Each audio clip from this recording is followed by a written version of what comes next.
Bueno, buenas tardes. Vamos a empezar puntualmente, a ver si podemos también terminar puntualmente como solemos hacer en el seminario. Bueno, buenas tardes y muchas gracias por su asistencia. Esta es la cuarta sesión del Seminario Planeta Tierra de este año, en el que celebramos su 9ª edición. Como siempre, está organizado por la sección de Ciencia, Tecnología y Medio Ambiente de esta casa, y en la que participamos Eustaquio Villalba, Fátima Hernández y el que les habla. El lema del seminario de este año, el lema genérico, es Océanos, reflexiones sobre su uso y abuso. Y ya hemos tenido 3 sesiones dedicadas a distintos temas más relacionados con la biología. Esta es la primera que está más relacionada con más cerca de la obra pública. Decía Theodor von Karman, que es un ingeniero aeronáutico y físico húngaro, nacionalizado estadounidense antes de la Segunda Guerra Mundial, que además fundó el Jet Propulsion Laboratory, que hoy está vinculado a la NASA, que los científicos estudian el mundo que existe y los ingenieros inventan lo que nunca ha existido. Esta es una sentencia que utilizamos siempre los que hemos hablado de la formación de los ingenieros en España, y además todo el mundo acude a ella, y fue pronunciada hace más de 70 años. Y me viene al pelo para comentarles, para presentarles a nuestra invitada de esta noche, ¿no? Que está a caballo, su formación académica está a caballo entre la ciencia y la ingeniería, y a ver, ya ella verá por dónde se decide. Leire Fernández es licenciada en Ciencias del Mar por la Universidad de Las Palmas desde el año 2004, es experta en Ingeniería de Puertos y Costas por la Universidad de Las Palmas desde el año 2006, es máster en Ingeniería de Puertos y Costas por la Universidad de La Laguna y de Las Palmas, porque es un máster interuniversitario en los cursos 2014-15 y 15-16, e inició su tesis doctoral cuando terminó el máster, en la que está actualmente. Su tesis doctoral es sobre el programa DOCARNA, Calidad Ambiental y Medio Ambiente, y sus líneas de investigación están basadas en la dinámica marina y atmosférica en zonas costeras y en la dinámica oceano-meteorológica como recurso energético renovable. Su formación complementaria también es muy amplia, está relacionada más o menos con el medio ambiente, la oceanografía, la calidad de agua, el modelado costero. Tiene numerosos asistencias a congresos, seminarios, conferencias y artículos relacionados con el medio ambiente marino y las energías renovables marinas. Como actividad docente, pues es profesora en el ámbito universitario en los temas de oceanografía, medio ambiente, energías renovables marinas, también en modelos de propagación de oleaje desde aguas profundas hasta la costa, en modelos de agitación y en la que nos ayuda en el máster siempre en este campo. Y en su actividad empresarial o profesional, pues empezó trabajando en Ecoproject cuando terminó la carrera, en proyectos relacionados con la bahía del Confital en Las Palmas, y una reserva marina y reserva pesquera. Y en el año 2008, junto con Raquel Ramos, que también nos ha acompañado, hicieron la empresa Raleigh Estudios Costeros, que ustedes verán ahí señalada, y dirige el área de proyectos y medio ambiente. La charla de Leire de esta tarde es el impacto de vertidos al mar en la costa canaria. Yo le he pedido a Leire 2 cosas. La primera, que sea a nivel de divulgación, porque tenemos un amplio espectro entre nuestra audiencia, ¿no? Y la segunda es que sea breve. 35 minutos máximo, para que tengamos tiempo, bueno, hasta 40 le permitimos, para que tengamos tiempo de debatir, porque a fin de cuentas esto es un seminario, ¿no? Y que le hagan preguntas a la ponente. Bueno, sin más, las dejo con Leire. Bueno, muchas gracias a Juan Antonio por la presentación. La verdad que nunca me habían hecho una presentación tan completa y he hecho un montón de cosas, no me había dado cuenta hasta ahora. Y bueno, agradecer a la Real Sociedad Económica por invitarme a este seminario. Y bueno, yo creo que voy a cumplir con el tiempo, no creo que me exceda más de 30 minutos. Y creo que también voy a cumplir con la otra condición de que no va a ser una ponencia muy técnica, porque no es el objetivo de la misma. Quiero que cuando salgáis de aquí hayáis entendido lo que quiero transmitir en cuestión de vertidos. Espero que así sea. Y si no, en la ronda de preguntas, pues me preguntáis sin problema, no tengo ningún problema por eso. Pues vamos a empezar. A ver. Vale. Perdón. Voy a poner esto. Vale. La charla se llama Impacto de vertidos en la costa canaria.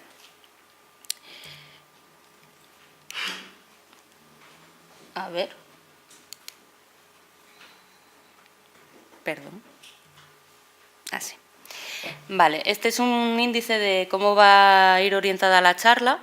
Un primer punto en el que hablaré de los vertidos de tierra al mar.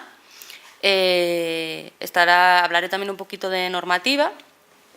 En el segundo punto ya me centraré más en los tipos de vertidos bueno, hay más tipos de vertido, pero concretamente me voy a centrar en los vertidos de salmuera y de aguas residuales. ¿Qué diferencias hay entre estos vertidos y cómo se comportan en la costa? Bueno, en la costa, en el medio marino. El tercer punto, sobre impactos de estos vertidos. Y luego un último punto en el que hablaré de un par de ejemplos, de un par de proyectos que hicimos ya hace un tiempo con nuestra empresa, en Raleigh, de un vertido de salmuera y un vertido de aguas residuales. Entonces, bueno, el primer punto lo he estructurado de la siguiente manera, unas definiciones para que entendáis un poquito de qué es lo que vamos a hablar, el marco normativo en el que está englobado esta actividad, el proyecto que se tiene que realizar para hacer este tipo de conducciones, ¿no? Para estos vertidos, y luego de las normas de calidad ambiental.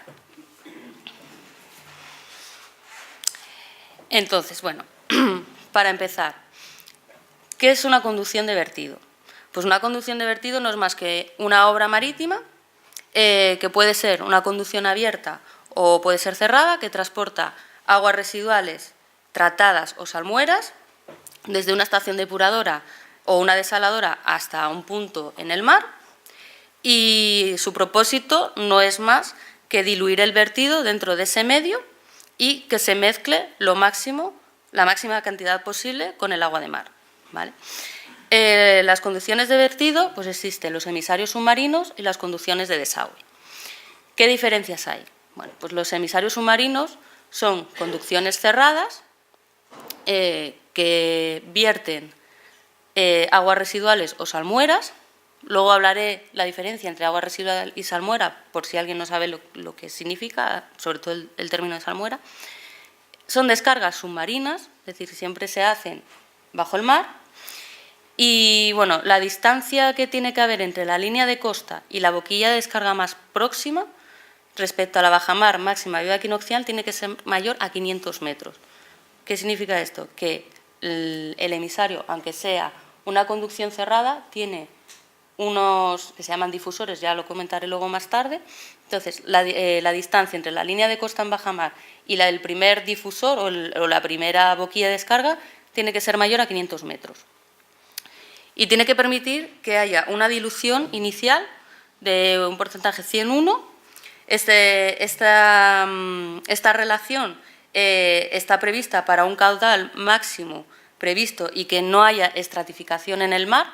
El tema de la estratificación también lo comentaré luego. Y la parte 81 de dilución se tiene que asegurar durante el 95% del tiempo, ¿vale? Esta es una de las condiciones que tienen que cumplir los emisarios. Las conducciones de desagüe. Pues las conducciones de desagüe son conducciones abiertas o cerradas, transportan aguas residuales, aunque a veces también las hay de salmueras. Las descargas pueden ser en superficie o submarinas, y aquí ya la distancia, por ejemplo, si la conducción de desagüe va por la playa, como se puede ver en esta imagen, pues la distancia que tiene que haber entre la boca de descarga y la línea de costa tiene que ser a mayor de 200 metros y a una profundidad mayor de 2 metros respecto a la bajamar máxima viva equinoccial. Y no cumplen las condiciones de dilución de los emisarios. Entonces, bueno, ya vemos que hay conducciones cerradas, conducciones abiertas, unas vierten una cosa, otras vierten otra, unas tienen que tener una distancia, otras. Es decir, que dependiendo de la conducción de vertido, se establecen unos criterios, se establecen otros.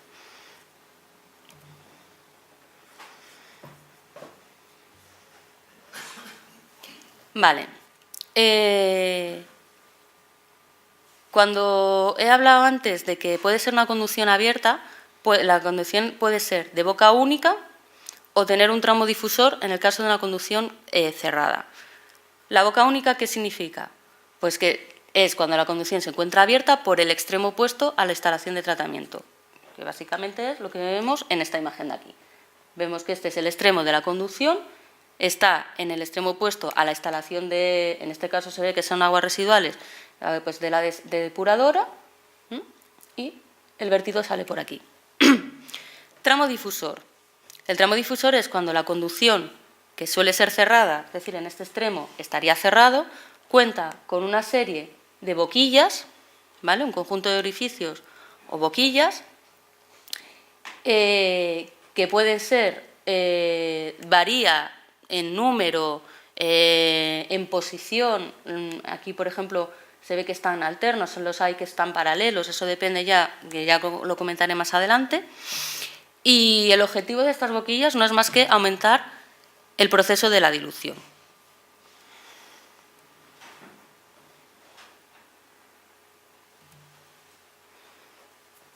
Vale, más definiciones.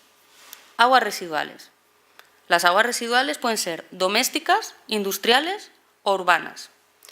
¿Qué diferencia hay? Las domésticas son las que provienen de las viviendas o de servicios generados por el metabolismo humano o por las actividades domésticas.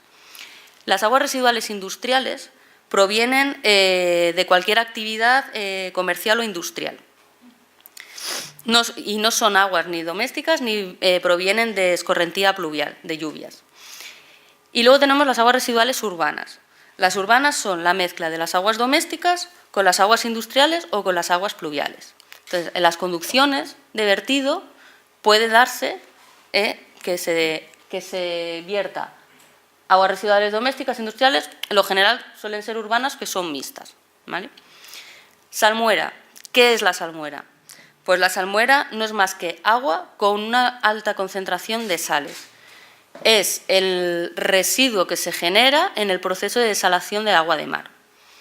Aquí en Canarias tenemos muchas desaladoras, porque en algunas islas tenemos escasez de agua, entonces se toma el agua del mar, se hace el proceso de desalación, todas esas sales que le hemos quitado al agua de mar es la salmuera. Las salmueras pueden darse de manera natural, pero también, como he comentado, es producto final de las desaladoras. La desaladora no es más que la planta que capta el agua del mar para eliminar las sales y obtener agua dulce. Y la dilución. ¿Qué es la dilución? Pues el proceso de dilución, que al final no es más que el objetivo de estas conducciones, es la reducción de la concentración de una sustancia química en una disolución. Es decir, el proceso de dilución, el objetivo es reducir la concentración de contaminante. En aguas residuales son unos contaminantes, en la salmuera es las sales propiamente dichas, y que se reduzca esa concentración y que se produzca la mezcla con el agua de mar, ¿vale? La dilución sufre 3 etapas. Una primera etapa que es, ocurre justo en el proceso nada más salir el vertido de la conducción. Ahí lo que ocurre es que se produce una mezcla muy rápida, ¿vale? Y las conducciones de vertido, tanto emisarios como las conducciones de desagüe, lo que tienen que, la configuración de los mismos tiene que asegurar que esa dilución sea rápida en el momento en el que sale el vertido. Depende de muchos factores, las características del tubo, de los difusores, de la corriente que exista en el medio, del mismo agua que se va a verter. Hay diferentes condicionantes para esto, pero básicamente lo que tiene que producirse es esa mezcla rápida al principio. Luego hay una segunda etapa que ocurre mientras el agua se transporta hacia la superficie, en el caso de las aguas residuales, porque ya comentaré en el segundo punto qué diferencia hay entre el agua residual y el agua de salmuera en el mar, no se comportan igual. Entonces, básicamente el agua residual es agua dulce y como pesa menos, sube a superficie. En ese proceso de subida a superficie también se tiene que producir dilución. En el caso de la salmuera, como es agua que es mucho más densa, tiene muchísimas más sales, lo que hace es que se va por el fondo. Y la tercera etapa de la dilución pues no es más que una dilución que se produce a través de la turbulencia, de la agitación del agua y también del desplazamiento del vertido por las corrientes, ¿no? Entonces ahí ya entramos en otro campo, es decir, que la dilución tiene tres etapas. Una, justo nada más salir del vertido, otra en el que el vertido se mueve, ya sea hacia superficie o por el fondo, o ya una vez que se ha establecido, sigue diluyéndose.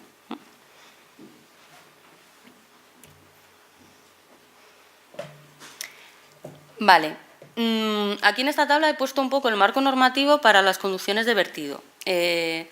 Son conducciones de vertido de aguas residuales. También es válida para las conducciones de vertido de salmueras. Entonces, pues para la construcción existe la Instrucción de Conducciones de Vertido al Mar, que es la orden 13 de julio del 93, que ya tiene unos cuantos años, pero es la única que hay. Para evaluar la calidad de las aguas marinas se tiene en cuenta la normativa relacionada con la calidad de las aguas de baño o las normas de calidad ambiental que se establecen por el Real Decreto de 817 de 2015.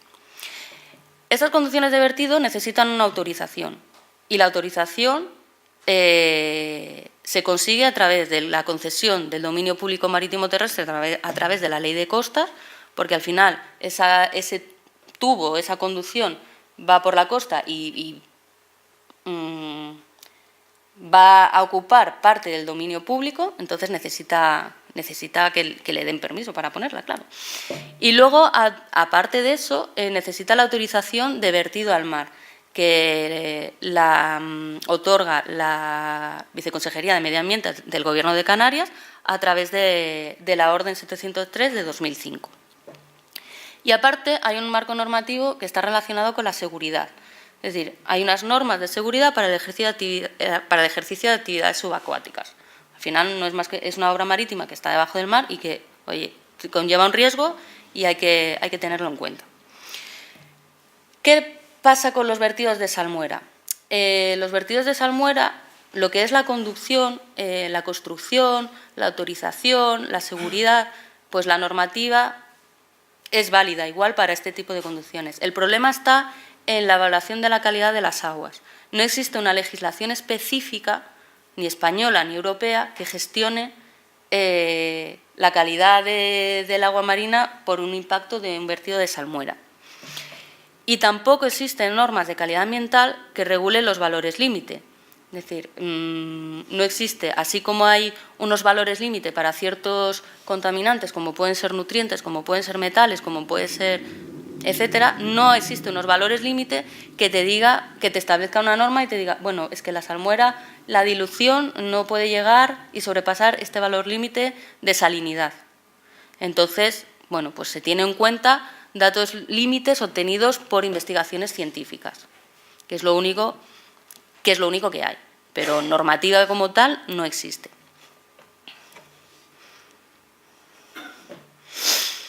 Vale. Todo vertido líquido de aguas residuales debe sufrir unos tratamientos mínimos antes de evacuar a través de la conducción. Y la conducción necesita unos elementos técnicos y administrativos del proyecto. Es decir, la conducción necesita un proyecto en el que se especifique y se defina todas las características de esa conducción. Pues, por ejemplo, ¿qué longitud va a tener? Las coordenadas del punto de vertido, tiene que estar bien localizado. Si tiene difusores, el número de difusores, de qué tipo son y la distribución. Tiene que contar con estudios de dilución, es decir, la conducción que se vaya a plantear, con las características que tenga, ya sea con difusores o no, o el tipo de difusores, el número de difusores, etcétera, y teniendo en cuenta diferentes escenarios, tienes que estudiar que la dilución se cumple. Por ejemplo, en zonas de playa hay que tener en cuenta la variación estacional del perfil de playa. ¿Por qué? Porque la playa, no sé si Juan Antonio ya lo ha contado aquí, pero la playa no se comporta igual ni en verano ni en invierno. No es lo mismo una playa de arena, una playa de piedras. A veces siempre todo el año tiene arena, otros años luego no tiene arena, tiene piedras. Entonces todo eso es importante conocerlo. ¿Por qué? Porque eso te va a dar también la comprobación de la estabilidad mecánica y estructural de la conducción. No se va a comportar igual si el fondo es de arena, si te cambia el perfil y de repente tienes un escalón, y eso es importante tenerlo en cuenta. De igual manera, es importante saber qué materiales se van a emplear para hacer la conducción. El método constructivo y otra parte, que me repito un poco, que es bastante importante también, es la integración de la obra en el entorno, ¿no? Para eso se lleva a cabo el proyecto, y el proyecto cuenta con la memoria y a las alternativas, con los estudios complementarios, en el que están los estudios del efluente, los estudios oceanográficos del medio, aliviaderos, etcétera, los planos, el plan de vigilancia y control, el pliego de prescripciones técnicas particulares y el presupuesto, que es lo típico que tiene un proyecto, pero aparte lleva el plan de vigilancia y control, ¿no? Que es el que va a llevar un poco y el que va a guiar cómo se tienen que hacer los estudios relacionados con la calidad del medio en el que se va a realizar el vertido. Aparte, hay que tener en cuenta también, cuando se hace el trazado y el cálculo de emisarios o de conducciones, pues se deben de evitar hacer tramos con curvas, tramos horizontales o que tengan contrapendiente, porque si no el vertido se puede quedar estancado o no sale. Es importante conocer la batimetría, por si hay algún tipo de singularidad o los tipos de fondos, asegurar la estabilidad del emisario, protegerlos contra impactos, ya sean de anclas o de artes de pesca. Es importante también conocer el impacto en la zona de rompientes, por donde rompe el oleaje es donde mayor fuerza se genera y es donde más sufre el emisario. Entonces es importante conocerlo, y también para poder diseñar los muertos. Los muertos son, a ver si lo vemos en alguna foto, o justo no voy a tener ninguna. Bueno, para diseñar los muertos, que no son más que los bloques que se ponen encima del tubo para que no suba, porque al final el tubo normalmente suelen ser de PVC y entonces no pesan y hay que poner los muertos. Pues cómo rompe el oleaje, también las fuerzas que genera, te ayuda a dimensionar y a calcular ese tipo de estructuras. Y luego, bueno, pues los cálculos de tensiones que pueda sufrir la tubería.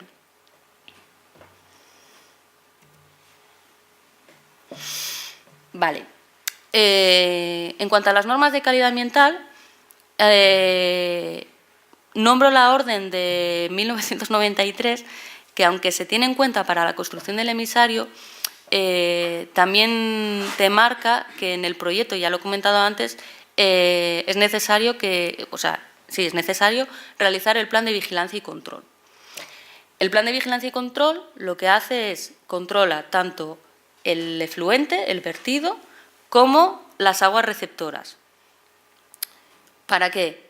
Pues te da información para poder gestionar el sistema de vertido, para ver si se cumplen los requisitos de objetivos de calidad impuestos por la normativa, para realizar modificaciones en el sistema de vertido, en el caso de que no se cumplan con las normas de calidad.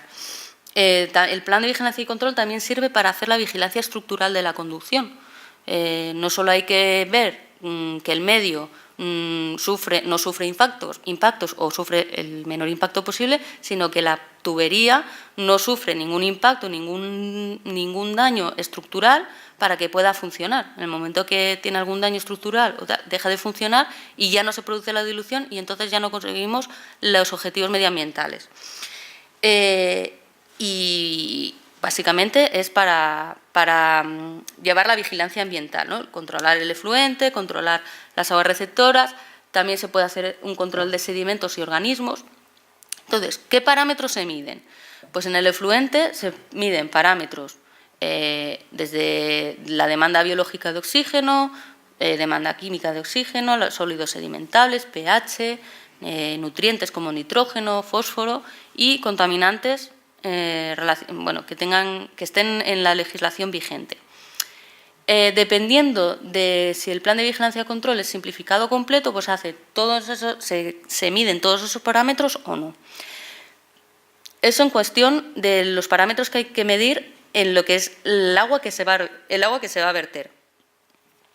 En las aguas receptoras lo que se mide son coliformes, estreptococos y coliformes totales, que no son más que bacterias, muchas de ellas que están relacionadas con el metabolismo humano y animal, el pH, sólidos en suspensión, la temperatura y el color, la transparencia del agua, la salinidad, el oxígeno disuelto, el nitrógeno, nutrientes, ¿no?, el viento, el oleaje, las corrientes. Y es importante hacer también perfiles de temperatura y salinidad.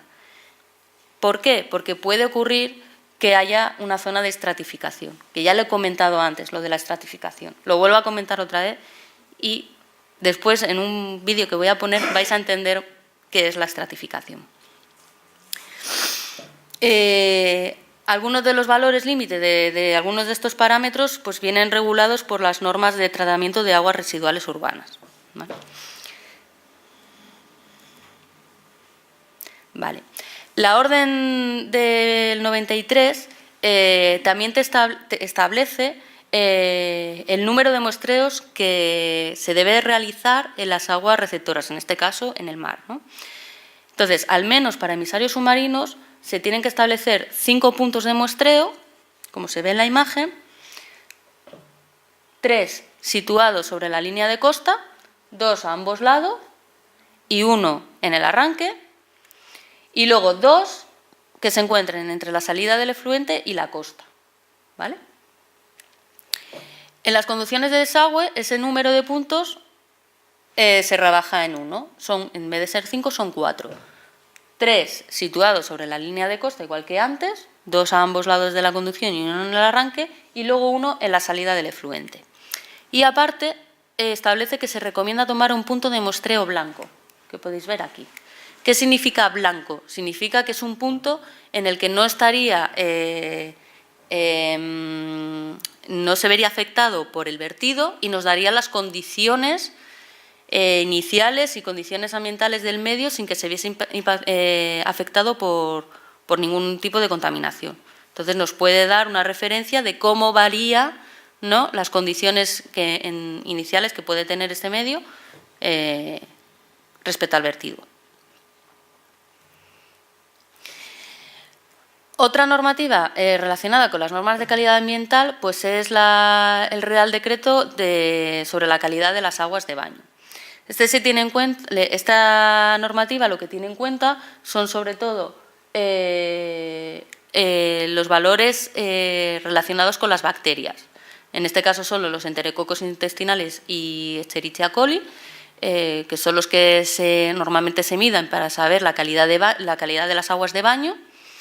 Y bueno, pues en función de los valores se puede establecer que la calidad sea suficiente, buena o excelente. Estos valores en concreto son para aguas costeras y de transición. Otra normativa que existe es la que establece el Real Decreto 817 de 2015, que establece los criterios de seguimiento y evaluación del estado de aguas superficiales y las normas de calidad ambiental. Entonces, esta normativa establece unos valores medios anuales y unas concentraciones máximas admisibles de diferentes parámetros. Dentro de los parámetros biológicos está el fitoplancton, macroalgas, fanerógamas, nutrientes. Dentro de los parámetros químicos, metales, hidrocarburos, plaguicidas, etcétera. Y luego los órganos competentes optan por medir sustancias también en organismos y sedimentos. Ahí eso ya lo dejan ahí a... El órgano competente es el que decide si lo hace o no. En cuanto a los valores de salinidad, claro, todo esto que he estado comentando antes es válido para las aguas residuales, pero no es válido para las salmueras, porque las salmueras, como he comentado, no es más que agua con mucha concentración de sal. Entonces, ¿qué pasa? Como he dicho antes, no existe una legislación específica. Se establecen valores límites derivados de investigaciones científicas, ¿no? y de publicaciones. Entonces, la salinidad del mar, normalmente, una media, es de 35 PSUs o gramos por litro, es lo mismo, ¿no? Entonces, la salinidad lo que hace, uno de los impactos que tiene es que hace sufrir mucho a los organismos marinos, sobre todo los bentónicos, ¿no? Entonces, porque, vale, viven en un medio salino, pero no, no en un medio en el que la salinidad sea muchísimo más alta de 35 o de 45, de 50. Eso hace que bueno, pues que hasta que muera, ¿no? Entonces, para establecer estos valores límite, pues diferentes estudios han tenido en cuenta qué es lo que le pasa a ciertos organismos. En concreto son fanerógamas marinas, que son plantas, son como las plantas de tierra, pero en el mar, que también las hay, y luego una especie de alga, ¿vale? Porque todo lo que hay verde en el mar no son algas, algunas son algas y otras son plantas, ¿vale? Entonces tenemos la Posidonia oceanica, pues según ciertas investigaciones han establecido un límite crítico de salinidad que no supere el 38,5 gramos por litro en más del 25% de las medidas, o que no exceda de 40 gramos por litro en más del 5% de las medidas. La Posidonia oceanica, ya he dicho, bueno, es una planta marina, es típica del Mediterráneo, se encuentra en una profundidad entre 1 y 30 metros de profundidad, normalmente forma praderas, y las praderas de Posidonia son muy importantes porque son refugio de alevines para peces y de muchísima biodiversidad. Y aparte se encuentra incluida en el Catálogo Español de Especies Amenazadas. El segundo organismo que tenemos es también una planta marina, es la Cimodocea nodosa, o lo que llamamos aquí en Canarias el sebadal. Entonces, para el sebadal, lo que se ha establecido es un valor crítico que no exceda de 39,5 gramos por litro en más del 25% de las medidas, o que no supere el 41 gramos por litro en más del 5% de las medidas. La seba, la del sebadal, es una planta como la Posidonia, vive entre una profundidad entre 0 y 50 metros, forma también praderas, igual que Posidonia oceanica, y también está incluida en el Catálogo Español de Especies Amenazadas como vulnerable y en el Catálogo Canario de Especies Protegidas como interés para los ecosistemas canarios. Entonces, es decir, que ya es un organismo que ya tiene cierto tipo de protección y de cierta vulnerabilidad, ¿no? Luego tenemos, me va a pasar a esta, Zostera nolti, porque también es una planta marina. Aquí ya el valor crítico de la salinidad sube a 41, ¿no? Y esta planta, ya la diferencia que tiene con la sebadal es que el rango de profundidad es mucho más pequeño, llega a unos 3 metros de profundidad. También forma praderas y se encuentra en el Catálogo Español de Especies Amenazadas como vulnerable y en el Catálogo Canario de Especies Protegidas como peligro de extinción. Solo se encuentra en la zona de arrecife en Lanzarote. Y luego tenemos la Caulerpa prolifera, que es un alga verde en el que se ha establecido un valor crítico de 44 gramos por litro, y esta alga tiene el rango de profundidad entre 0 y 50 metros, También forma praderas y está asociada a praderas de sebadal y no se encuentra dentro de los catálogos ni el de especies amenazadas, el catálogo español de especies amenazadas, ni en el catálogo canario de especies protegidas. Pero bueno, esto es lo único que hay para de valores de referencia a tener en cuenta los vertidos de salmuera, de qué manera pueden afectar a los organismos en el medio marino. Esto es lo... Si hay más, yo no lo he visto, pero ya me han dicho por ahí que no. Vale. Esto en cuanto a la normativa. El segundo punto, voy a hablar concretamente de los vertidos de aguas residuales y de las salmueras. Volveré a dar unas definiciones. ¿Qué diferencias existen, aunque ya he comentado alguna de ellas, y los vertidos en la costa? Entonces, bueno, dentro de las definiciones, os he hablado antes de las conducciones de vertido, los que pueden ser emisarios submarinos, conducciones de desagüe, las aguas residuales, que pueden ser domésticas, urbanas o industriales, es decir, las domésticas provienen de las viviendas de la actividad humana, la industrial de la actividad industrial y la urbana, que se mezclan las dos. Y luego la salmuera, pues no es más que agua con una alta concentración de sales. ¿Qué diferencias hay entre unos y otros? Bueno, pues los vertidos de aguas residuales no son más que vertidos de agua dulce en agua salada. El agua dulce y el agua salada no se mezcla. De primeras no se mezcla, porque son aguas que tienen diferentes características, sobre todo de salinidad, y entonces cuesta mucho la mezcla. Y ya lo he comentado antes, el agua dulce, al ser menos densa porque es menos salina, lo que hace es que sube a superficie. ¿Qué impactos tiene? Pues que al flotar discurren paralelos a la costa, porque son transportadas por la corriente costera, por el viento, por el oleaje, etcétera. Pueden afectar a zonas de baño o a zonas de pesca. Y vuelvo a comentar otra vez la estratificación. Con estratificación no llegan a superficie. Entonces, estratificación, ¿qué empieza a decir esto? Que puede existir como una especie de barrera que no deja que suba el vertido hacia la superficie. Los vertidos de salmuera son vertidos de agua muy salada en agua menos salada.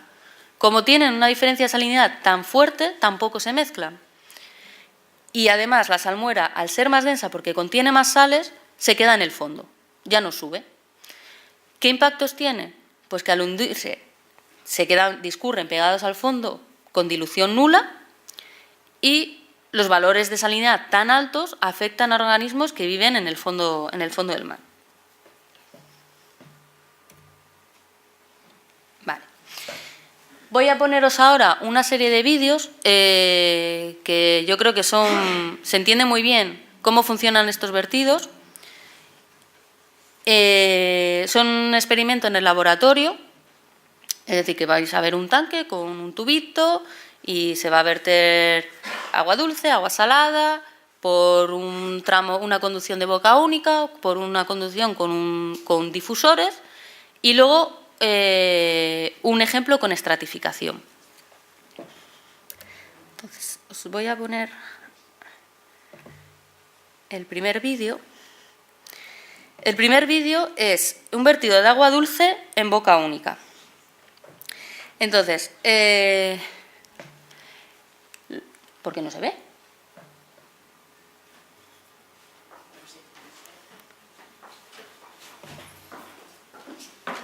Antes se veía, ¿eh?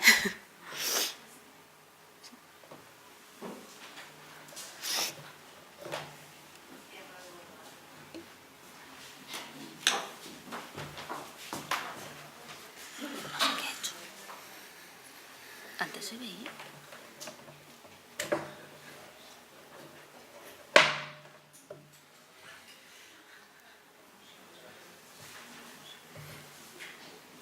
Que he salido de la presentación y le he dado el vídeo y no sé por qué no se ve.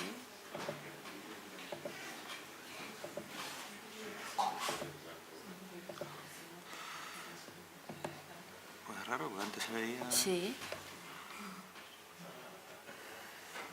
Mi madre, que ya lo ha roto.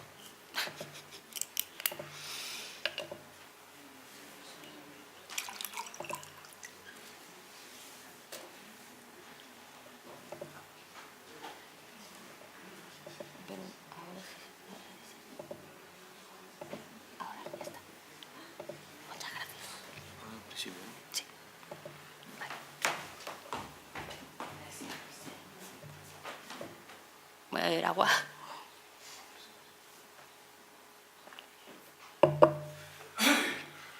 Vale. Entonces, es un vertido de agua dulce que va a salir por una conducción de boca única. Es decir, aquí se ve, el agua dulce es este agua que de color rojo, que sale por un tubo que solo tiene una salida, y como vemos, al ser menos densa, tiene menos salinidad, lo que hace es que sube. Vale. ¿Qué ocurre? Voy a pausar. Además, justo es que me han puesto ahí el dedo, que me viene perfecto. Lo que ocurre es que el agua salada lo que hace es que se mete dentro del tubo, ¿vale? Esto es una práctica en el laboratorio, es una escala muy reducida y entonces el agua que entra es muy poquita, pero en un emisario no, porque un emisario sería una conducción cerrada, pero en una conducción de vertido de boca única abierta, esta cuña de agua salada entraría bastantes metros hacia adentro. Entonces, esto es importante tenerlo en cuenta a la hora de tomar las muestras, porque si tomas las muestras aquí, pues entonces no estás tomando realmente los valores de los contaminantes o de los parámetros que quieras medir. Y luego, bueno, pues vemos cómo el vertido sube hacia arriba, ¿no? Hacia la superficie. Como vemos, es un tanque, es en el laboratorio, está la zona en calma y esta sería la situación más pésima para la dilución. Como he comentado antes, la dilución tiene 3 pasos. Una ocurre aquí, otra ocurre aquí y otra ocurre aquí. Entonces, cuando se simulan diferentes escenarios con programas informáticos para ver cómo se produce la dilución, pues el caso más desfavorable sería una situación de calma, en el que no se produce turbulencia, no se produce mezcla, no se mueve el agua y entonces no se produce dilución, ¿vale?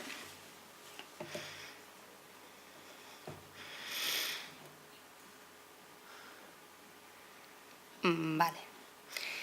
Este segundo vídeo es un vertido de agua salada que sale también por boca única.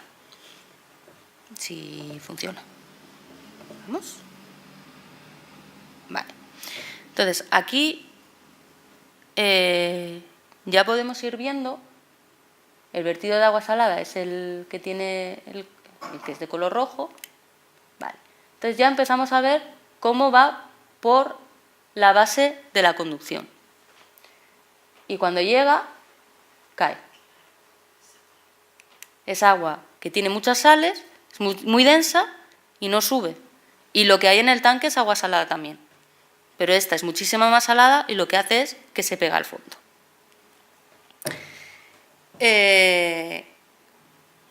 Esto, al ser una conducción de calma, también sería la situación más pésima, porque vemos que el agua no se mueve, entonces el vertido se quedaría ahí pegado y no habría, aparte, al estar pegado al fondo, la dilución es mínima, o sea, prácticamente cero. Y el problema de estos vertidos, aparte de las sales que contiene, es que a veces contiene productos químicos que vienen derivados del mismo proceso de desalación. Entonces, claro, si esto se queda aquí, pues es un desastre.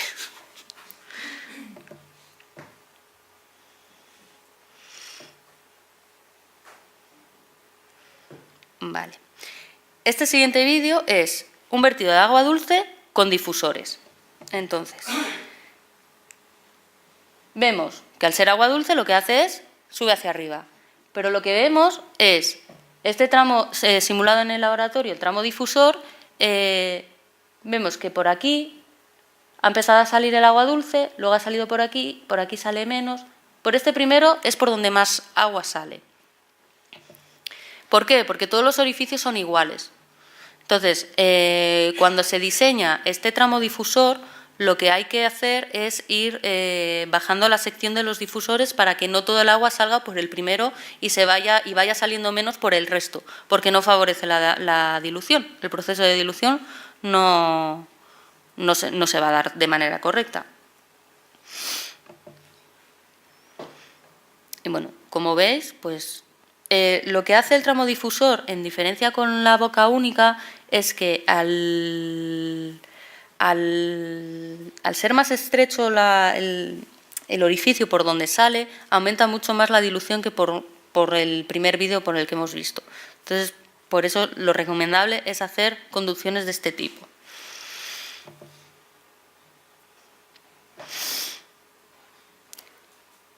Bueno, aquí se ve cómo va subiendo el agua dulce y, bueno, esto sería igual que antes, la conducción pésima porque no sería una situación de calma, ¿no?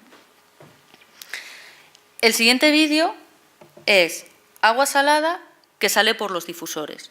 Entonces, se produce como mucha turbulencia, veis aquí que se ven como hilillos, ¿no? Estas cosas, el vertido está saliendo por aquí, aunque no se vea muy bien. No sé si se ve en algún momento. Entonces, estos hilillos son nuevas densidades que se van formando y entonces, bueno, pues al formarse el fluido se mueve y favorece que se produzca esa mezcla, esa dilución, ¿no? Eso es lo que hacen los difusores. La cosa es que como se mueve tanto al salir por un orificio más estrecho, tiene mucho más velocidad, parece que en este caso parece que sube, ¿no? Que va a superficie, pero en cuanto se establece vuelve a caer otra vez, porque es inevitable, vamos, pesa mucho más y va a caer.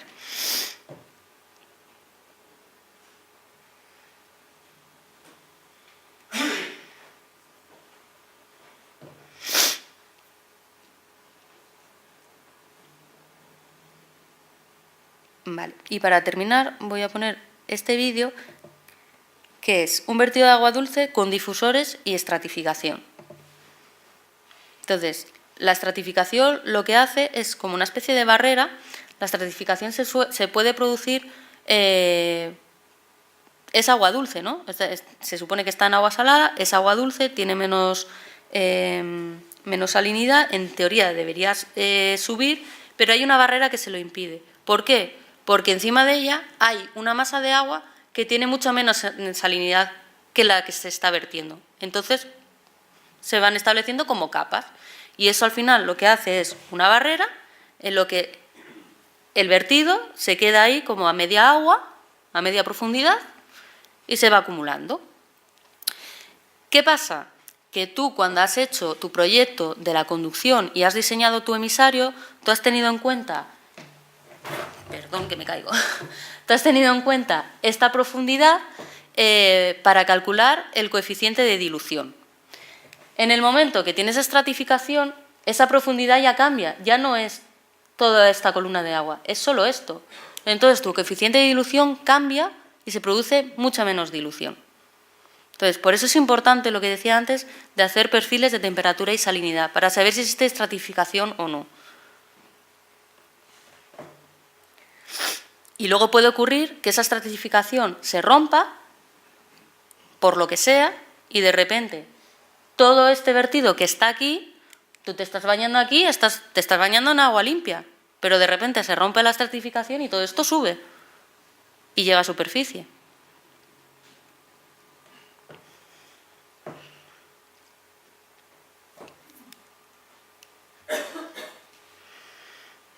Vale. Bueno.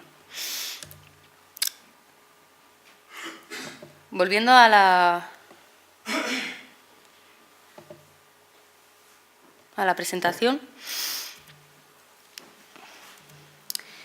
Después de poneros estos vídeos y ver cómo a escala tan pequeña se producen cómo se comportan estos diferentes tipos de aguas, pues ahora me voy a ir a un nivel mucho más grande, ¿no? Tenemos el pensamiento de que el mar tiene una infinita capacidad de dilución y asimilación de cualquier cosa, y eso no es verdad. Entonces, nosotros nos encontramos aquí, ¿no? Aquí está Canarias, y el archipiélago canario está por el archipiélago canario pasa una corriente oceánica, que es la corriente de Canarias, que proviene del giro atlántico del norte, que es toda esta circulación de agua. Bueno, pues por aquí pasa la corriente de Canarias. Esta corriente del Atlántico las velocidades de la corriente varían entre 0,25 y 0,6 metros por segundo, pero en nuestra latitud esa velocidad está entre 0,25 y 0,35 metros por segundo. Y es una corriente continua que tiene unos 1.500 metros de anchura. Entonces, tú puedes pensar, bueno, aquí tenemos una corriente que tiene una velocidad bien, que tiene una anchura bien, pasa por aquí, bueno, y pues se puede llevar, ¿no?, ciertas cosas y ciertas tal. Vale. ¿Qué es lo que ocurre? Que la dinámica costera no funciona igual que la dinámica oceánica. Por aquí pasa la corriente de Canarias, pero luego en costa tenemos otro tipo de corrientes. Y aparte, las condiciones, las características del agua de mar en el océano y en la costa son diferentes. Y entonces, si en el laboratorio hemos visto que el agua dulce y el agua salada no se mezclan, en el mar, aunque sea agua salada, como las características son diferentes, tampoco se mezclan. Es decir, el agua oceánica no se mezcla con el agua costera. Y aquí vemos unos perfiles de temperatura, salinidad y densidad en los que se ve cómo cambia esas características y llega, o sea, puede haber una pequeña mezcla en la interfase, pero el agua oceánica no va a entrar aquí y va a hacer como una especie de renovación del agua costera, ¿vale? Porque son aguas diferentes y no se van a mezclar. Los océanos están formados por masas de agua. ¿Qué es una masa de agua? Es un volumen de agua que está localizado, que posee unas características concretas de temperatura y salinidad que los identifica y se diferencian del resto. Aquí vemos en profundidad la zona superior y la zona profunda. Tenemos masas de agua superficiales, masas de agua centrales, masas de agua intermedias, masas de agua profundas y masas de agua de fondo. Esas se establecen en todos los océanos y mares del mundo y no se mezclan, son diferentes, ¿vale? Y además podemos pensar, bueno, la masa de agua superficial es igual en todo el océano, en todo el planeta. No, hay agua superficial antártica, pero hay agua superficial indonesia, es decir, tienen diferentes características de temperatura, de salinidad y son diferentes. Unas se dan en el Antártico y otras se dan en Indonesia. El agua central, igual. El agua intermedia, tenemos el agua antártica intermedia y el agua mediterránea intermedia. Con las aguas profundas pasa lo mismo y con las aguas de fondo también. Es decir, que ya no solo con las aguas residuales a nivel de laboratorio, a nivel experimental, vemos qué pasa, sino que a nivel oceánico también ocurre. Hay diferentes masas de agua, diferentes características de temperatura y salinidad, sobre todo, y hace que no se mezclen. Aquí vemos unos perfiles para el océano Atlántico, perfiles de temperatura y perfiles de salinidad, ¿vale?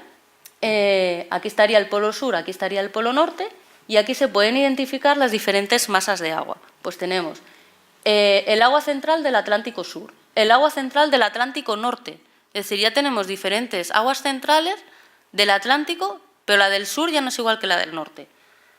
Agua mediterránea intermedia, agua profunda del Atlántico Norte, agua de fondo del Atlántico. De igual manera se identifican con los perfiles de salinidad, pero en el Pacífico pasa igual, ¿vale? Tenemos agua central del Pacífico Sur y agua central del Pacífico Norte. Agua intermedia, agua de fondo. Bueno, el agua de fondo atlántica se localiza por todo el planeta porque la corriente circumpolar pues la transporta por todo el planeta. Pero con estas imágenes y con esto lo que quiero que veáis es que como también a nivel oceánico hay diferentes masas de agua y que no se mezclan, es decir, y se identifican. Tienen esas características de temperatura y salinidad que a veces no son muy grandes, pero que son suficientes para que sean diferentes y que no se mezclen. Por ejemplo, el agua mediterránea intermedia. Por lo general, a veces cruza el estrecho de Gibraltar, va por la costa y se forma esta especie de masa mediterránea, que se suelen llamar medis, y va viajando por el océano. Va viajando, que se ha identificado aquí en Canarias. Y ha viajado desde el Mediterráneo hasta Canarias con las mismas condiciones de temperatura y salinidad sin mezclarse con el agua que le rodea. O sea, que si a nivel oceánico vemos que no se mezclan, pues entonces creo que nos da un poco de la dimensión de qué es lo que puede pasar con las aguas que vertemos en la costa, ¿no? Como he dicho antes, la corriente de Canarias atraviesa el archipiélago. Las islas tienen muy poquita plataforma, entonces esas aguas oceánicas tienen ¿cómo decirlo? Tienen una extensión muy corta, ¿no? Porque están limitadas por la plataforma. Entonces, ocurre en todas las islas, ocurre en La Palma, ocurre en El Hierro, ocurre en La Gomera. Las líneas amarillas es como sería el límite de las aguas costeras y las líneas rojas serían la corriente de Canarias. Ocurre en Tenerife, ocurre en Gran Canaria y en Lanzarote y Fuerteventura.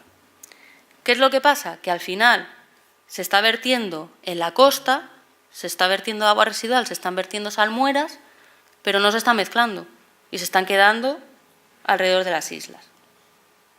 Porque la corriente de Canarias no se la va a llevar, no existe mezcla, ¿vale? Entonces, lo que hay que conseguir es que esos vertidos, que ya que se van a quedar en la costa, cumplan esos requisitos de calidad ambiental, que las conducciones que se hagan tengan esas características para poder facilitar la dilución y que se pueda producir la máxima mezcla posible, sobre todo disminuir la concentración de los contaminantes. ¿Qué impactos, ya he hablado de alguno de estos, qué impactos pueden tener estos tipos de vertidos? Pues el proceso de eutrofización. Este proceso no es más que un aumento de nutrientes en el medio, que lo que hace es que crezcan algas y otros organismos, y se suelen llamar blooms. Entonces, cuando aparece un bloom de algas, lo que hace es que consume todo el oxígeno del medio y es cuando se produce la muerte de peces, ¿vale? Y esto se produce por un aumento, una concentración muy alta de nutrientes, que pueden ser nitratos, fosfatos, todo derivado de aguas residuales. Puede producir contaminación de aguas y sedimentos, pues por malos tratamientos de las aguas residuales o contaminación del fondo por productos químicos, como he comentado con la salmuera. Pueden afectar a los organismos. Las aguas residuales afectan a organismos que están en la columna del agua, en la columna de agua y el borde litoral, porque lo que hace el vertido es que sube, y las salmueras afectan a organismos del fondo porque se quedan en el fondo. Y luego disminuye la calidad de las aguas. Pues se puede ver afectada la calidad sanitaria y también puede producirse procesos de turbidez. Vale. El Gobierno de Canarias tiene un censo de vertidos de tierra al mar. Este censo, en 2016, el Gobierno de Canarias decidió actualizarlo porque el último censo databa de los años 2006-2008. Entonces, bueno, el número de vertidos ha cambiado, en general ha ido disminuyendo. Yo, por lo que he podido leer de las memorias que se han creado, esto se puede consultar, es público, está en GraphCan y se puede consultar todo esto. Entonces, yo por lo que he leído, pues han cambiado algunos criterios para identificar los puntos de vertido, y algunos de ellos, pues bueno, uno de estos criterios ha sido el verificar puntos de vertidos que estaban censados, que igual en la actualidad ya no existen, o que las conducciones han sido retiradas, entre otros, ¿vale? La tendencia ha sido a disminuir. Y luego, en aguas residuales y en salmueras, pues también ha ido disminuyendo el número de vertidos.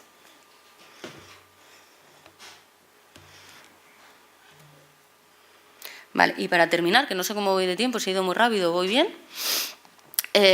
Os voy a comentar dos ejemplos muy rápido, no me voy a extender mucho. Dos ejemplos de dos proyectos, dos estudios que hicimos desde nuestra empresa, uno para un emisario de aguas residuales y un emisario de salmuera. Tenemos los emisarios de Mujeres 1 y 2, que están en el sur de Gran Canaria, esto sería Maspalomas, ¿vale? Estos son emisarios de aguas residuales Y el otro ejemplo es el emisario de Butiondo en Fuerteventura, que es un emisario de salmuera. Entonces, Mujeres 1 y 2 son dos emisarios porque Mujeres 1, que es el más corto, es un emisario que se utiliza en casos de excedencia o de emergencia. Y el que tiene un régimen continuo de vertido es Mujeres 2, que es este de aquí. Entonces, a nosotros nos llegó el estudio para hacer el estudio de dilución, tenían autorización de vertido. Para renovar esa autorización de vertido iban a cambiar alguna configuración también del emisario y entonces pidieron un estudio de dilución. El estudio de dilución se suele hacer con programas informáticos que te simulan con diferentes escenarios, tanto de escenarios de viento, corrientes del medio marino, como diferentes escenarios de configuración del vertido, número de difusores, la posición de los mismos, etcétera. Y luego Butiondo fue lo mismo, una renovación de la autorización de vertido, en este caso de salmuera. Y bueno, aquí en la siguiente tabla vais a ver las características de los sistemas de vertido. Entonces, Mujeres 1, que es el que se utiliza en caso de emergencia, la longitud son de 850 metros, Mujeres 2, que es el emisario que vierte en continuo, ya son más de 1000, y Butiondo, pues también 861. Mujeres 1 y Butiondo no tiene difusores, pero Mujeres 2 sí. Tiene 10 difusores con una separación de 6 metros entre cada difusor, es decir, que el tramo difusor son unos 60 metros de la tubería. Las bocas son alternas y luego pues hay diferentes... se tiene en cuenta tanto los ángulos horizontales entre el chorro y la corriente del medio receptor. Es decir, si la corriente tiene esta dirección y yo el chorro lo voy a echar así, pues tiene un ángulo de 90 grados. El ángulo vertical también del chorro respecto al fondo. Si este es el fondo, pues el chorro puede tener una inclinación pues de 20, 45, etcétera. El ángulo horizontal también entre el tramo difusor y la corriente. Es decir, si la corriente va así, yo puedo tener los difusores de diferente manera, ¿vale? Y también se tiene en cuenta la altura sobre el fondo de las bocas difusoras, de los difusores. Pues Mujeres 1, bueno, solo tiene una boca de salida que está a medio metro, Mujeres 2 los difusores estaban a 1 metro y Butiondo la salida de la conducción estaba a 1 metro. Y luego también el diámetro de las bocas. Pues Mujeres 1 y Butiondo, al ser una boca única, pues está entre 25 y 30 centímetros y luego Mujeres 2, al ser los difusores tienen una sección más pequeñita, pues serán de 9 centímetros. Entonces, haciendo diferentes casos, simulando la situación actual y simulando con diferentes escenarios y simulando un nuevo diseño con diferentes escenarios, vimos los resultados en cuanto a la dilución. Si cumplía la dilución o no. Entonces, con Mujeres 1 y 2... vimos que tanto en la situación actual como con el nuevo diseño se cumplía la dilución. ¿Por qué cambiar el nuevo diseño? Pues porque puede ser que la dilución sea mucho mejor. Tú cumples con la dilución, pero con este sistema la dilución puede ser más eficiente. Y con Butiondo se simuló la situación actual en el momento que nos llegó el estudio, diferentes escenarios con diferentes caudales, con diferentes velocidades y diferentes casos del medio, pues velocidades mínimas, medias y máximas, tanto de la corriente como del viento, vimos que no se cumplían las condiciones para salinidad. Pero con el nuevo diseño que se planteó, diferentes escenarios y con diferentes números de difusores, la separación entre las bocas, el diámetro de los mismos, el ángulo vertical con respecto al fondo, pues se vio que reducción del diámetro de las bocas, ampliando la producción de la planta y colocando 2 bocas difusoras, se cumplía la condición de dilución. Entonces, yo ya he terminado con esto. Lo único es... esta es una imagen del emisario de Butiondo. Si pueden ver aquí... La voy a dejar un rato para que la veáis. Si pueden ver aquí, este es el impacto de la salmuera contra el fondo, ¿vale?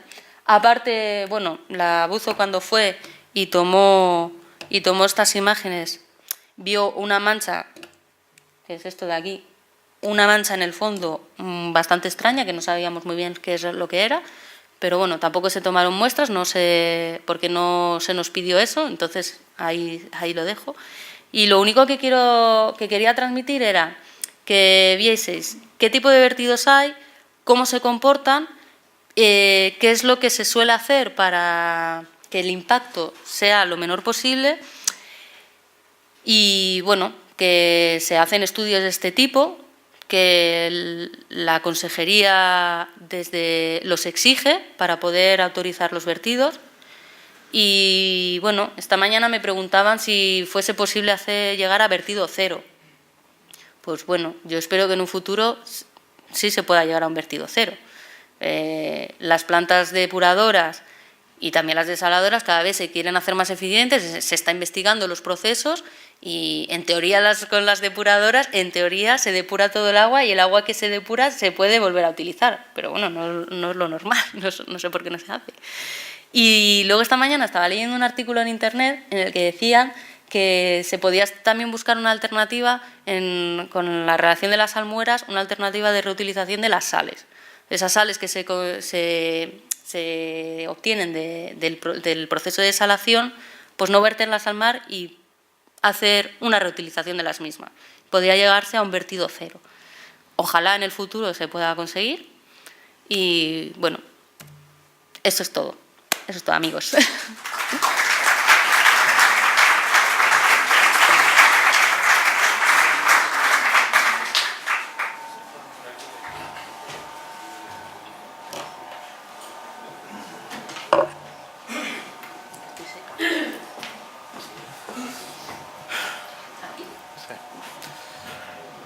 Bueno, veo que Leire no me ha cumplido la premisa de los 35 minutos, pero tenemos un poco de tiempo todavía para preguntar. Así que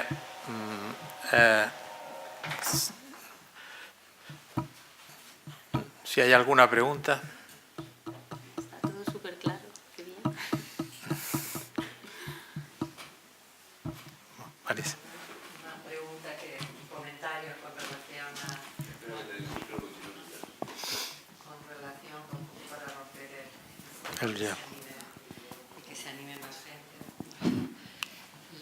Es un poco el comentar lo último que comentaste sobre la posibilidad de vertido cero. En este momento los SEDAR, las estaciones de depuración, pues hay muchas. Nosotros trabajamos mucho en Lanzarote y Fuerteventura, en la zona salida del archipiélago, utilizando las aguas regeneradas. Las aguas regeneradas, como todo el mundo sabe, y si no lo saben lo digo, pues son las depuradas con otros tratamientos. Y en este caso son de aplicación un Real Decreto que nos lo has comentado, que es el 1620 de 2007, que lo que señala es las características que deben tener esas aguas frente a la depuración con otros tratamientos para diferentes fines. Nosotros en concreto lo usamos fundamentalmente para fines agrícolas. Y los tratamientos pues fundamentalmente son terciarios, aunque se puede utilizar en otras condiciones, pero bueno, también son, como has dicho, pues, muchos parámetros físico-químicos y fundamentalmente para las regeneradas, que no para las desalinizadas, las características sanitarias. Que por cierto nos hemos llevado mucha sorpresa con los análisis. Llevamos 10 años haciendo análisis semanales en esta zona y hay alguna sorpresa muy desagradable que nos hemos encontrado con la coli que está como engordando y encantada de la vida. Pero bueno, a lo que decía, que si los tratamientos se van mejorando en los EDA, ese agua no habría que verterlos al mar. De hecho, en muchos de Lanzarote y Fuerteventura nos falta agua ya para los cultivos, para revegetar y recuperar suelo sometido a un proceso de certificación enorme. Entonces, yo espero que con el tiempo las técnicas que sean cada vez más eficaces, se mejoren los tratamientos. Lo que pasa es que ahí está la cuestión eficacia-coste. Exacto. Eficacia-coste que hay que tener. Sí. Y buscar a lo mejor alternativas, porque nosotros hemos trabajado mucho con los israelíes y el coste en ellos no es tan alto como en nuestro caso. Algo está fallando, pero bueno, en todo caso hay que mejorar la eficiencia-coste. Coincido contigo que algún día sí, ese es el camino y espero que lleguemos y ese agua podamos seguir utilizándola toda en tierra para evitar la desertificación en esas zonas tan áridas. Ojalá. Muchas gracias, Leire, por la presentación. De nada. A ver, ¿alguna pregunta más? Pongan en apuros a la ponente, hombre. No, por favor. Tratarme bien. Vamos a ver, uno que no es técnico en esta materia, pues lee en los periódicos que Canarias tiene un problema con las aguas residuales. Bueno, ¿cuál es ese problema? ¿Cuál es el problema tan grave que hay con el vertido de las aguas residuales en Canarias? Hombre, a ver, principalmente que somos muchos, ¿vale? Y cuantos más somos, más vertemos. Más vertemos de aguas residuales, más residuos generamos y más todo. Pero es inevitable, vamos así, en esa dirección y ya está. El problema está en que, como he comentado, el mar no lo soporta todo. Entonces llegará un momento en el que no va a poder. Pero para ello ojalá se llegue a vertido cero, que sería lo ideal, pero hasta que se llegue a ese punto es mejorar la eficiencia de todos estos sistemas, tanto de las depuradoras, desaladoras y de las conducciones de vertido. ¿Por qué? Porque el problema puede estar en que, para mí principalmente, el principal problema que tiene el principal impacto que tienen las aguas residuales en el medio, para mí es la calidad de las aguas. La calidad de las aguas baja muchísimo y afecta a todos los niveles. Afecta a nivel sanitario, afecta a nivel de los organismos de la pesca, es decir, de lo que te vas a comer en el plato. Entonces, yo creo que ese es el principal impacto que tiene. Y ojalá se llegue a que no se pueda verter, pero hoy en día, bueno, pues se vierte y lo que hay que hacer es mejorar la eficiencia de la dilución, los sistemas de las conducciones, hacer seguimientos, que sí se hacen porque te lo exige la consejería, hacer seguimientos de la calidad de las aguas en los organismos y en el momento que se vea que un parámetro o ciertos parámetros pasan los valores umbrales o los valores límites establecidos por normativa o no, como hemos visto en la salinidad, tomar medidas y ver qué es lo que pasa y arreglarlo cuanto antes.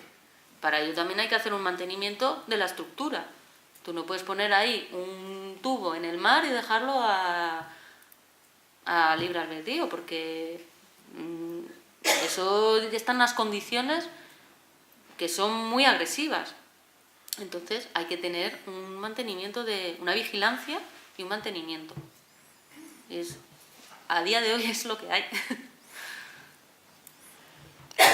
¿Alguna pregunta? ¿Sí? Bueno, este verano, como todos sabemos, hemos vivido, se puso de actualidad debido a las invasiones de algas, el problema de los vertidos. Y una de las cosas que salió en los medios de comunicación es que una gran parte de esos emisarios no tienen permiso, por tanto no están bien controlados por la administración y por tanto no sabemos cuál es la calidad o el grado de depuración que tienen esas aguas. Yo creo que ahí sí hay un problema. El problema anterior a su exposición, es decir, que es cómo se está llevando a cabo la depuración en tierra antes de verterla al mar. Creo que ahí es donde está el problema, en la falta de control. Primero, en la calidad de las aguas depuradas y, en segundo lugar, creo que hay una insuficiencia de estaciones depuradoras, sobre todo en islas como Tenerife, de tal manera que muchas veces lo que se vierte al mar, o incluso a la playa de América, se desborda la capacidad que tiene la depuradora y se viertan al mar aguas sin depurar. Yo creo que el problema no está en lo que nos han contado, que sí que hay que controlar eso, pero si lo que llega no está en condiciones o no está controlado, va a ser imposible. Claro, a ver, en teoría también se tiene que controlar eso y se tienen que hacer controles antes de que vaya al sistema de conducción del vertido. Hay que tomar muestras y ver que se ha realizado la depuración y que ese nivel de contaminante ha bajado.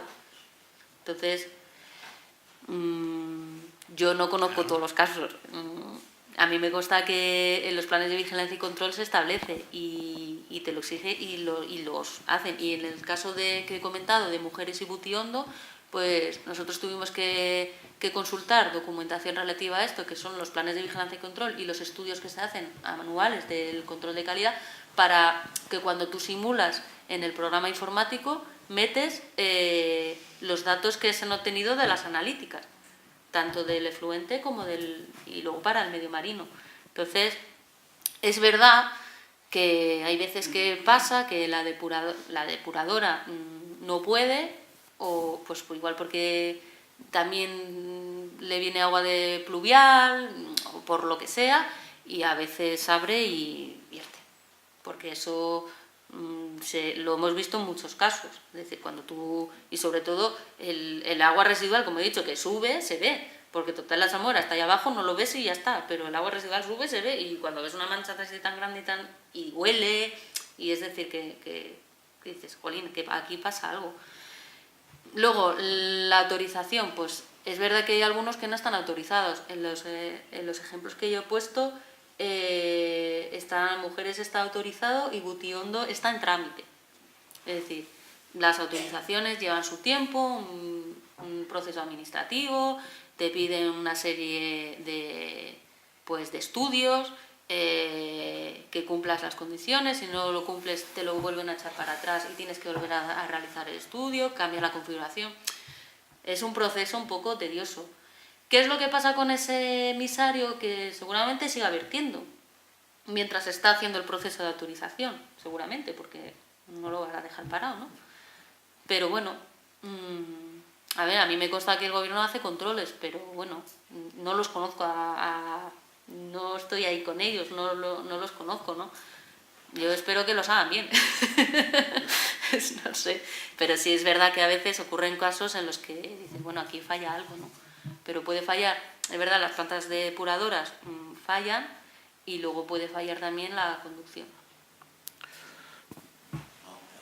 A lo mejor es una pregunta estúpida, pero el impacto de la navegación, por ejemplo, los petroleros, cruceros, pasan por Canarias, eso no vierten nada al mar. En teoría no pueden, está prohibido. Sí, por ley no pueden hacerlo. Deben ir a puerto y limpiar sus aguas de sentina y todo esto. En puerto la descargan y allá en el puerto se encargan de tratarlas, porque ya es otro tipo de vertidos, de otro tipo de aguas. No tiene nada que ver con aguas residuales. Tiene otros contaminantes mucho más peligrosos que las que pueden llevar los aguas residuales, entonces en teoría no deberían hacerlo, y si les pillan les meten una buena multa. Eso es el famoso Marpol, Sí. que tanto en los puertos como en los aeropuertos existe un sistema de recogida de ese tipo de residuos, ¿no? Bueno, ¿alguna pregunta más? Yo no sé si Beatriz nos querrá decir algo sobre si realmente hay muchos emisarios que están contaminando. O sea, no me refiero a los papeles. Existen muchísimos emisarios en Canarias, por desgracia, la mayoría de ellos no están autorizados.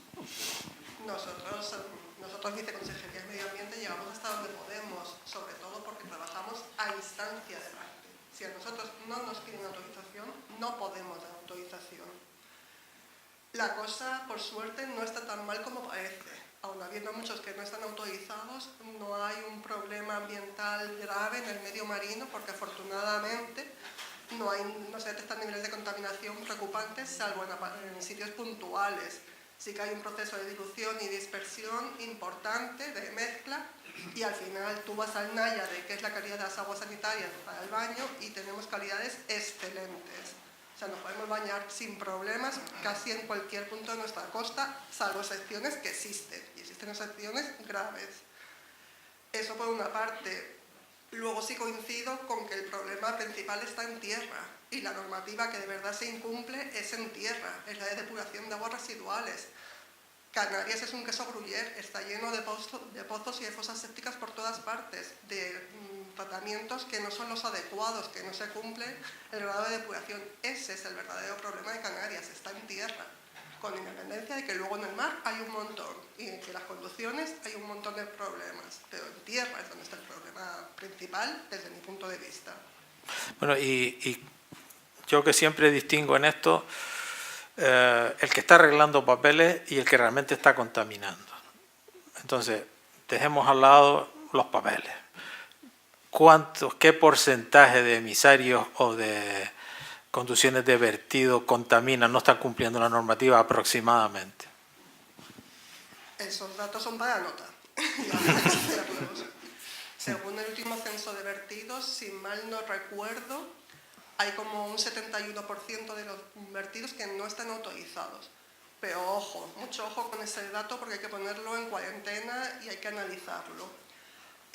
No todos los vertidos son en continuo y no todos los vertidos son contaminantes. Hay mucho vertido que es discontinuo, que se produce solamente en situaciones de emergencia, ante lluvias, piscinas, existen muchas tipologías de vertidos distintas. Entonces, ese 71% de vertidos no autorizados no implica que haya que el 71% de los vertidos continuos de aguas residuales sin tratamiento se estén realizando en nuestras costas. No, los vertidos más importantes, los de mayor envergadura, o están autorizados o en proceso de autorización.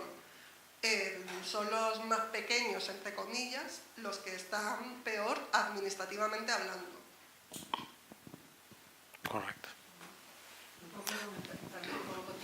También Te lo alcanza, Beatriz te lo alcanza.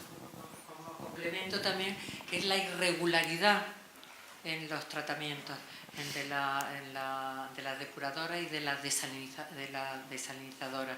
Porque en una semana, lo digo por los seguimientos que hacemos nosotros de agua en tierra, evidentemente, que en algunos casos son semanales, sobre todo los relacionados con los temas microbiológicos, y en otros son pues, quincenales o mensuales.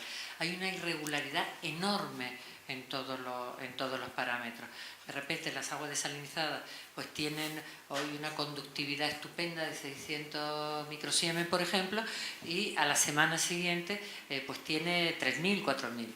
Es decir, que es muy difícil, igual en las depuradas con el DBO y el igual, con la demanda de oxígeno, que es un reflejo de la actividad biológica que hay ahí. Es decir, nosotros lo que notamos es una gran irregularidad. Es decir, que en algunas ocasiones los tratamientos son correctos y a lo mejor al mes siguiente o a las 3 semanas el tratamiento no tiene absolutamente nada que ver y los resultados no tienen nada que ver. Y entonces, frente a la irregularidad, esa gran variación, es muy difícil a veces actuar. Bueno, ¿algún comentario más o alguna pregunta? Bueno, pues si entonces lo dejamos aquí, le damos las gracias a Leire por su presentación, a ustedes por participar. A vosotros. Muchas gracias. Bueno.